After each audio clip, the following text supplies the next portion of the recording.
प्रदेश और अजमेर की राजनीति में पिछले एक सप्ताह से जिस प्रकार से टिकट नहीं बनने से आहत हिंदू धर्म और सनातन धर्म का प्रचार प्रसार करने वाली साध्वी अनादि सरस्वती जो नाराज थी, जिस प्रकार केंद्रीय नेतृत्व ने उनकी बात नहीं सुनी, उनका टिकट काटा और देवनानी को देने के बाद वह बिफर गई। और इसका फायदा निश्चित तौर से कांग्रेस ने उठाया और कांग्रेस ने समझा करके अपने सदस्यता ग्रहण कराने में भी सफलता प्राप्त कर ली। मुझे लगता है कि कांग्रेस इसके माध्यम से अब विधानसभा के चुनाव में सनातन धर्म की काट कैसे करेगी, क्योंकि बार बार बीजेपी आरोप लगा रही थी कि ये तो तुष्टिकरण है, यहाँ तो कोई पूछता नहीं है। लेकिन मुख्यमंत्री अशोक गहलोत और प्रभारी रंधावा के साथ साथ आज मोहन प्रकाश ने, जिस प्रकार से वो समिति के चेयरमैन है, जिसको शामिल करने वाली कमेटी होती है उनके चेयरमैन है, आज मुख्यमंत्री ने उनको कांग्रेस का सदस्यता दिला दी। अब निश्चित रूप से मुझे लगता है कि वो अजमेर उत्तर से कांग्रेस की उम्मीदवार भी हो सकती है। उनके विरोध में अजमेर में जो स्थिति बनेगी, वो तो जिसको नाराजगी होती है। महेंद्र सिंह रावता के लोगों ने आज उनके विरोध में पुतला भी जलाया, हाय हाय के नारे भी लगाए, डीसीसी भी नाराज होगी, सब कुछ होगा।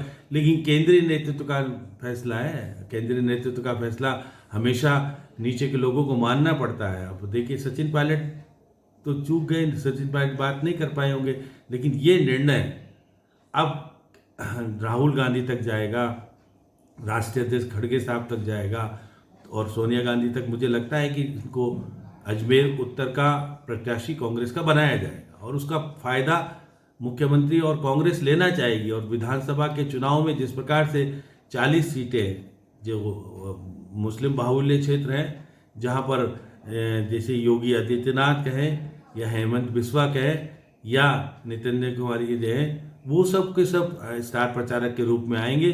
तो ये भी एक स्टार प्रचारक के रूप में कांग्रेस का काम करेगी और कांग्रेस को किस तरह से कारगर तरीके से क्या फायदा पहुंचाएगी, तो जब 3 दिसंबर को परिणाम आएगा, क्या देवनानी को हरा पाने में सक्षम होगी। जैसे देवनानी बार बार कह, कोई फर्क नहीं पड़ेगा देवनानी जी, आप चाहे कहे नहीं चाहे, आप बहुत ज़्यादा वोटों से जीत के नहीं आते, अंतर बहुत कम होता है, क्योंकि कांग्रेस और कॉन्टिनेंस में हार जाती है। मैं तो देख रहा था डॉक्टर गोपाल भाई बहुत कम वोटों से आ रहे हैं, महेंद्र सिंह रावता भी कम से आ रहे, लेकिन कांग्रेस एकजुट होकर के यदि इनके साथ चलेगी तो कांग्रेस जीतने का काम किशन मोटवानी लंबे समय तक रहे, नानकराम जगतराम जो चप्पल वाले थे वो भी जीते उपचुनाव। तो निश्चित रूप से एक माहौल अगर क्रिएट कर दिया और मुख्यमंत्री ने सही तरीके से सपोर्ट किया, और मैं कहता हूं कि अगर आपके सामने सचिन पायलट भी अगर राहुल गांधी वगैरह की बात करके अगर यहाँ अजमेर में चुनाव जिताने में प्रभावी भूमिका निभाई, तो अजमेर के पूर्व देखिए उत्तर दक्षिण में भी फर्क पड़ सकता है। दक्षिण में भी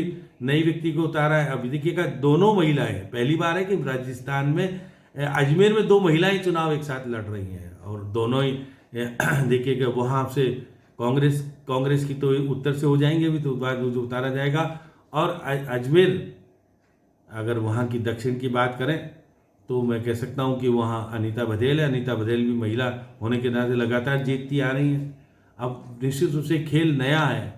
मुख्यमंत्री जी का ये ट्रुप जो चली है, जिस प्रकार से शामिल करा करके जो संदेश राजस्थान को देने का काम किया है कि भाजपा में ही नहीं जा रहे, हम कांग्रेस में भी लेके आ रहे हैं। और फायर ब्रांड नेता जो कहलाती है ये, वो कितनी कारगर होगी नहीं होगी, तो आने वाला समय, क्योंकि स्टार प्रचारक के रूप में कहाँ कहाँ कैसे कैसे जाएंगी और बताएंगी कि हिंदुत्व के बारे में क्या होता है, मैं कैसे सनातन धर्म की रक्षा कांग्रेस में रह के करूँगी। हमने 2 रुपये किलो गोबर खरीदने की बात कही है, गायों का हमने निश्चित रूप से 5 रुपये अनुदान दूध के ऊपर दे रहे हैं। इसके अलावा चारे का अनुदान, गौशाला को अनुदान, जो कुछ देने का प्रयास किया है मंदिरों के निर्माण में, और जिस प्रकार से भगवा ध्वज वगैरह सारी चीज़ें प्रक्रिया को जो कुछ देने के, अगर ये तरीके से करेंगे तो कांग्रेस के लिए एक अच्छा संदेश देने का काम करेंगे, तो कांग्रेस को फायदा भी पहुंचा सकती है और भाजपा के लिए नुकसान होगा निश्चित तौर पे। अब भाजपा भले ही चाहे कुछ भी कि हमारे तो कुछ था ही नहीं, हमको तो कुछ लेना देना नहीं था, लेकिन वो कह रही हैं कि मैं आहत हूँ, मुझे किसी ने समझाया नहीं, कुछ करा, इसलिए मैं छोड़ के जा रही हूँ। सनातन धर्म की रक्षा कांग्रेस में रह के करूँगी, और जहाँ पर मुझे काम करने का कहीं भी मौका मिल सकता है, कहीं भी आम लोगों को, जो कि इसका आश्रम भी है, लोहागल पे रहती हैं, सिंधी समाज से, हेमू कालानी की परिवार से है, तो एक बड़ा नाम चला गया आज भाजपा को छुटकारा करके। अब ये छुटकारा कितना नुकसान देगा भाजपा को, ये तो 3 दिसंबर को चुनाव परिणाम बताएं।